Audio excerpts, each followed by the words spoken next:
Electoral role বা এই voter লিস্টের বেসিসে যারা নির্বাচিত হয়েছে এবং যে সদ্য সমাপ্ত 1 বছর আগেকার লোকসভা নির্বাচন এই ভোটার লিস্টের বেসিসে হয়েছে। এই ভোটার লিস্টের বেসিসে দেশের প্রধানমন্ত্রী নির্বাচিত হয়েছে। এই ভোটার লিস্ট যেখানে ইলেকশন কমিশন বলছে ভুল, অনিয়ম, গরমিল রয়েছে, এই ভোটার লিস্টের বেসিসে দেশে সরকার তৈরি হয়েছে। প্রধানমন্ত্রী থেকে স্বরাষ্ট্রমন্ত্রী থেকে প্রতিরক্ষা মন্ত্রী থেকে সবাই হয়েছে। পুরো ইউনিয়ন গভর্নমেন্টকে রিজাইন করা উচিত।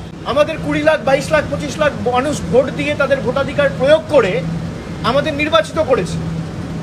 আর ইলেকশন কমিশনকে প্রতিনিধি করে সরকার পাঠিয়েছে তাদের হয়ে কাজ করার জন্য।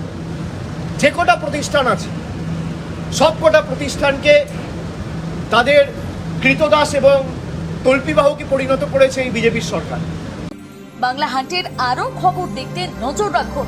বাংলা খবর মানেই বাংলা হান্ট।